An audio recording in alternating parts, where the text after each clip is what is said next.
So I saved hundreds.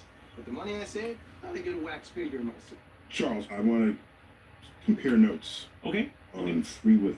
Ooh. One of my favorite things. Isn't it?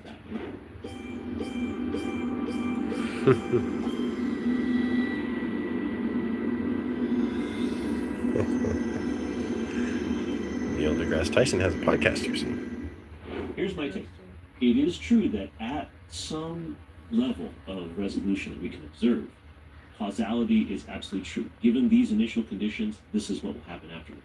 That's the physicist. That's the physicist in me speaking. Exactly. So if you take it to its logical conclusion, then there is no free will because everything is predetermined by things that... Everything has an antecedent. Whether you know it or not, something is causing it to happen. Something precipitated the thing that caused the thing that made it's that always happen. going to happen. But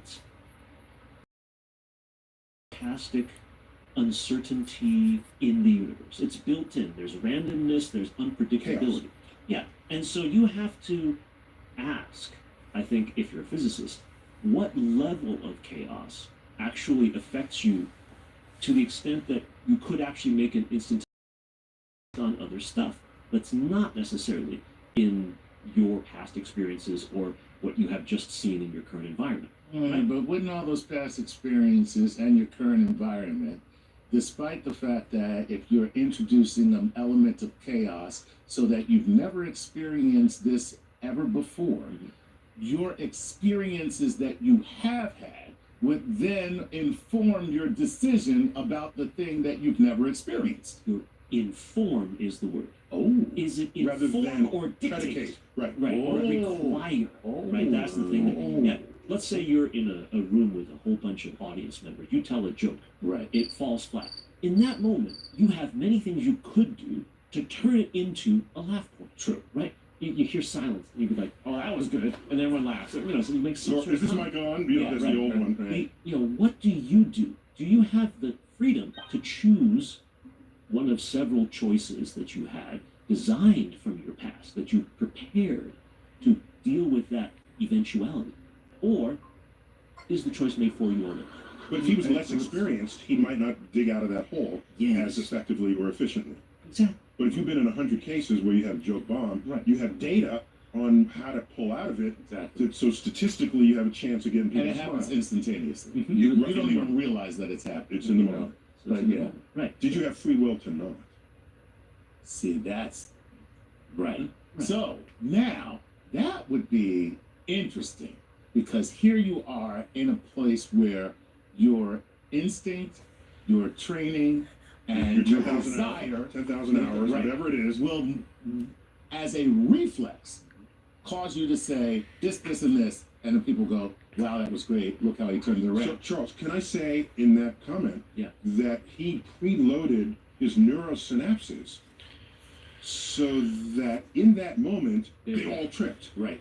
They tripped meaning triggered to go to the solution to that problem. Right. Same is true. But then I wouldn't have free will at that point. That's It what would I'm just saying. be a response. What I would have is a response to a That's situation, not Yes. necessarily. I wasn't really choosing that. It chose it for you. It chose it for me. You have 5 choices, and then your system chooses one of the 5 In that moment. In that moment, right? And so in that moment, you are not exercising free will. Did you set it up though with free will in the past so that you could react this way deterministically, but you actually were in control of the circumstance? Right. Here's another physical example of that. A football player is trying to sack a quarterback. The quarterback jukes left. The person trying to sack. Do you have the controller over there? QB Give it to doesn't me. have enough time to think about whether to move left or right or up. First of all, it's ridiculous that they said that he conceded that you don't have any free will in the moment that you're...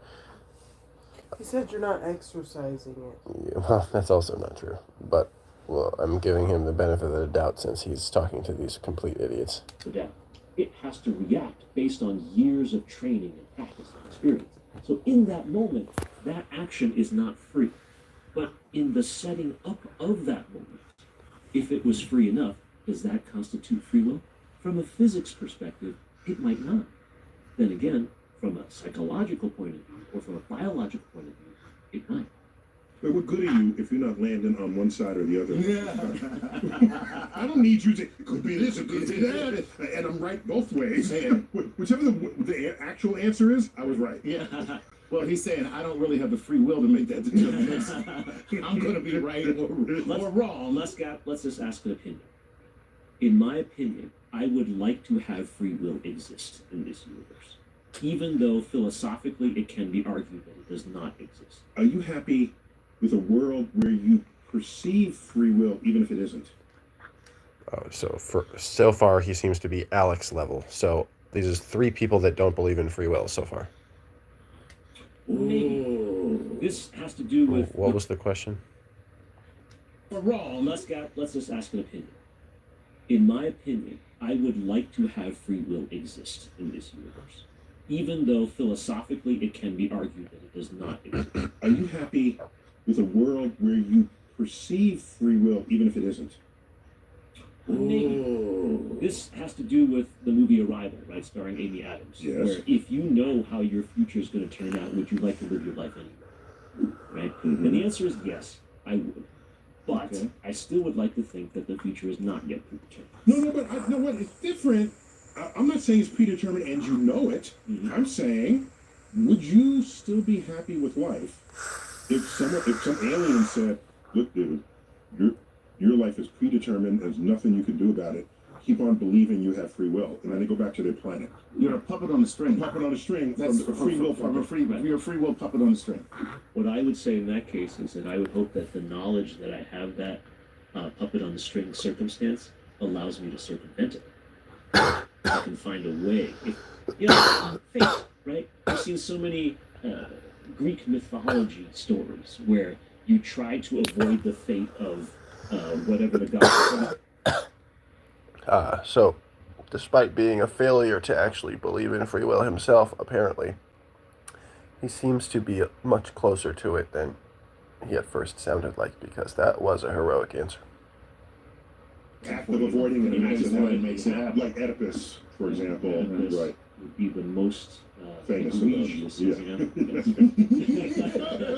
Sorry. So the bottom line is, yes, I would still be satisfied with trying to do something different, because even the illusion of trying to do something different is in itself a form of free will. Physics-wise, though, It's not. that's the challenge, Yeah. right? Yeah. So Neil, if you had to right now decide that free will does exist or doesn't exist, what would you prefer? My thinking over the recent years, because I didn't used to think about this at all, the thinking over recent years is leaning towards the absence of free will for practically everything we think and do in our lives. Mm. And I base that on the fact that over time, things that we have done as people in our species, at one time was, you are totally to blame for that. First of all, Neil's such a fucking language coward that what he said was almost entirely accurate, because he actually said almost nothing. But let's continue. Or did something you did, or something you. We've learned, no, this person is more susceptible than you are to addiction. Right. There's a biochemistry there. This person cannot just be made the life of the party because they're on the autism spectrum. They don't control that in the way you might think they should, just because you're the life of the party. As you add up all of these things, let's go back to epilepsy, where before that was even a word, you were occupied by the devil. Did you do something bad? Or, well, you knew it was not, everyone knew you were not in control of it.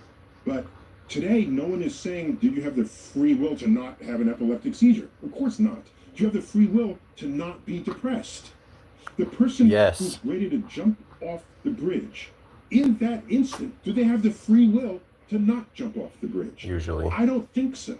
Mm. And the more I add up and explore the human condition, I'm forced to conclude that the direction we are headed is that we are all products of an absence of free will.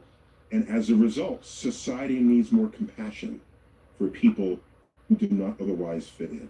Mm-hmm. See, I have the exact opposite position. How do you go about generating more compassion for people What is the mechanism for generating more compassion without the having of free will to do that with, Neil? I don't understand how you're telling me to do that. In my own mind, I feel that it is because of the absence of free will that you see in most behavior. See, I have the exact opposite position in my own mind. I feel that it is because of the absence of free will that you see in most behavior, that it is that 1% of free will activity that moves us in the right direction, bends us toward compassion, takes the arc of history toward justice. But then, but going back to what Neil just said, there are people who actually suffer from personality disorders, that suffer from brain disorders, where they can't do what you just said. They can't express compassion. They can't move towards the day when no one even thought to analyze it that way, right? As a brain disorder. Yeah, you were just an a-hole. Yeah, exactly. That was it. Right. If they can't, you can. You can show that person compassion or understanding, and therefore free will as an entity exists. Charles, you're drawing a line that I have seen be in constant motion over the decades and over the centuries. That line that you're saying, they don't have free will, but I do. I don't know that I can. See, I have free will over some. He's literally just giving you something for the sake of argument. That was only a side thing so that to satisfy the things you were complaining about. He should have just forthrightly explained it to you. Anyway. Things and not over others. Okay. Someone can see me and say, that person needs help in this way and has the free will to help me. I see somebody else who needs this help and free will. Together it is a network. It's not that any individual. So you have to draw the line for every individual and even perhaps for society. Okay. Does the criminal who's born in poverty have free will to not be a criminal?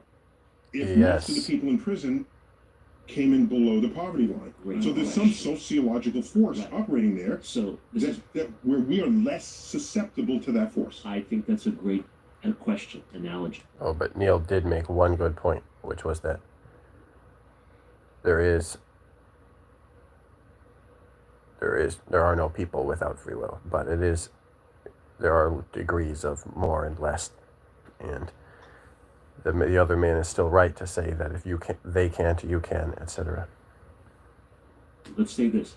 Say those folks who have been branded criminals by our society are incarcerated. Yes. We can then, who we're fortunate enough not to face those same circumstances, who are not incarcerated, can look at these incarcerated people, and instead of saying we must keep them away from society, welcome them back. So that's called restorative justice. Yeah, that's called free will. Example of the exercise of free will of society. Of society toward individuals who may not have had the options, had the life experience to recover from a bombed joke. I saw an old movie where there's a guy who was a junkie, right, and he needed help. But they said, no, the cops came and arrested him because he was a junkie. Right. Today, you wouldn't do that. Right. You would say the person needs help. They need, right. Even if that person had robbed somebody, that person needs treatment. And the people who cannot shake whatever it is that afflicts them tells me that free will cannot be as free as we think it is. Do you remember the shooter in University of Texas at Austin? It is a wildly, laughably, stupidly different thing than saying that it doesn't exist. Holy fuck. I remember that. Okay? There's a movie they made out of it called The Tower, where he left a note saying, I just want to kill people. Something must be wrong with my brain. Please, when I die. Look into this. They look, and there was a tumor. Jesus Christ. This is the same thing Sam Harris cites, where he goes, it's tumors all the way down. As in, everything that everyone does is always tumors. That's what Sam Harris thinks. This is the argument being repeated on behalf of Sam Harris, now by Neil deGrasse Tyson. Pressure on a part of it. In fact, that's how we learn anything about how the brain works. And you have situations like this. Person had the free will to write a note. He had the free will to write the note. And so He did not have the will to resist shooting, but that's the line that you were talking about is a partial one. Why isn't that line always Exactly. in motion as we learn more and more about how the mind It works? is. It is. Okay, so then maybe it's a line of convenience today, but tomorrow we're going to find out. Oh my gosh, that person has no real free control. The line does not move. Your perception of the line moves. Your perception of the line moving does not mean that the line does not exist. Surely you must concede to reality one day, Neil. Oh wait, I forgot. You have the option to die. My bad. Sorry. Over their behavior, over their personality, over their tendencies, over their treatment of others. It's not a line of convenience. Most homeowners have it somewhere in their house. It's that one bad window. It's drafty, or It is, in your words, a perimeter. It's a line of convenience today, but tomorrow we're going to find out. Oh my gosh, that person has no real free control over their behavior, over their personality, over their tendencies, over their treatment of others. It's not a line of convenience. It is, in your words, a perimeter of ignorance. When Newton said you couldn't explain certain things, Right. God must have done it. Of course. That's a God of the gaps. Of course. That delineates what we don't know. The line you describe, I hope, is in fact that perimeter of ignorance which we slowly are moving toward and moving so that we do understand what the true nature of free will is. So this is where people will push back. Most people are concerned not about the actions, but the consequences. So what they're thinking about is the punitive response to someone who does something wrong. And is a punitive response a deterrent for somebody doing something wrong or doing something wrong in the future? Especially if they don't have the free will. Right. So there's the other side of this entire. How pathetic. Of course it is. That should not intimidate you or nor discourage you from doing and achieving anything politically or in the real world. Punishment deters crime. Super obvious. Analysis is how does society interact with people who are being brought into the circle day by day. We're learning what we have control over and what we don't, biophysiologically, intellectually, emotionally. Why do people need anxiety meds? Or do they have the freedom to not? They have children. That is why I'm taking them every day, and I got 3 reasons that I take them every day. Some kids need them because they have parents. I'm just saying. Very nice, very nice. Okay, so Charles, if we're going to exit this That was a conversation, good one. if we find a point of agreement, it's that this perimeter of ignorance, we recognize inside the perimeter there are forces operating against free will. Yes. Our physiology, our neurochemistry, and physics. That surely that perimeter may grow, but it's possible that there's a limit to how far it will grow beyond.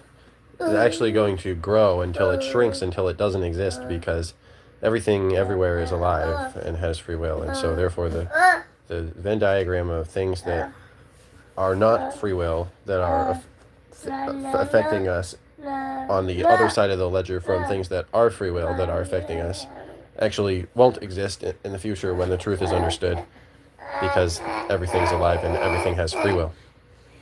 In which we have to admit the existence of free will. Yes. Okay, I'll give you that. Very nice. That's a great It term. doesn't have to be absolute in one direction. How did Neil phrase it? That surely that perimeter may grow, but it's possible that there's a limit to how far it will grow, beyond which we have to admit the existence of free will. Yes. Okay, I'll give you that. There Nice. we are.